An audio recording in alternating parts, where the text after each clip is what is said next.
এই নিরিবিলি পরিবেশে সবুজের সমারোহে এসে ন্যাচারাল এবং অক্সিজেনের ফ্যাক্টরিতে এসে আমি সমাজের কিছু স্পর্শকাতর কথা নিয়ে এসেছি, আমি যা আপনাদের সামনে প্রতিবেদন আকারে পেশ করব। সত্যিকারের নেতা ও নেতৃত্বের দুর্ভিক্ষের কারণ।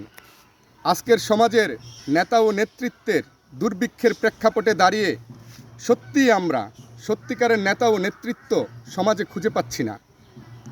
বাহ্যিক দৃশ্যপটে নেতাও আছে, নেতৃত্বও আছে, তাদের নিজস্ব বলয় আছে, বাহিনী আছে, শক্তি সামর্থ্য দুটোই আছে, কিন্তু বহু অংশের মানুষের অন্তরকে অপেক্ষা করে।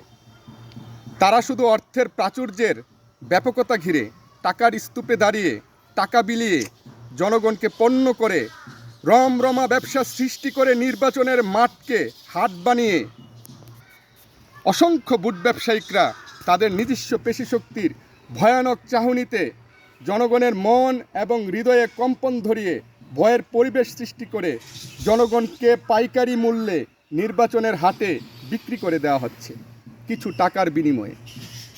এখন টাকার শক্তি মূল শক্তিতে পরিণত হয়েছে, তা এখন প্রমাণিত।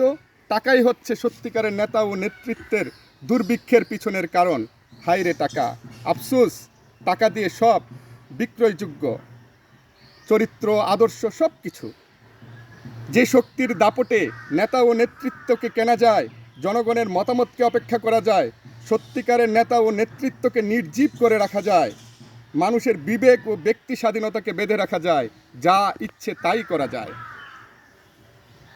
ওই সকল নেতারা যারা টাকার উপর দাঁড়িয়ে টাকার বিনিময়ে জনগণের ম্যান্ডেট নিয়ে নেতৃত্বে আছেন, জাতির বিবেকের কাছে ও তাদের বিবেকের কাছে আমার প্রশ্ন, তারা কি সত্যিকারের জনগণের প্রতিনিধিত্ব করছেন, নাকি অর্থ আর প্রাচুর্যতার ব্যাপকতাকে প্রতিনিধিত্ব করছেন? আমার প্রশ্ন।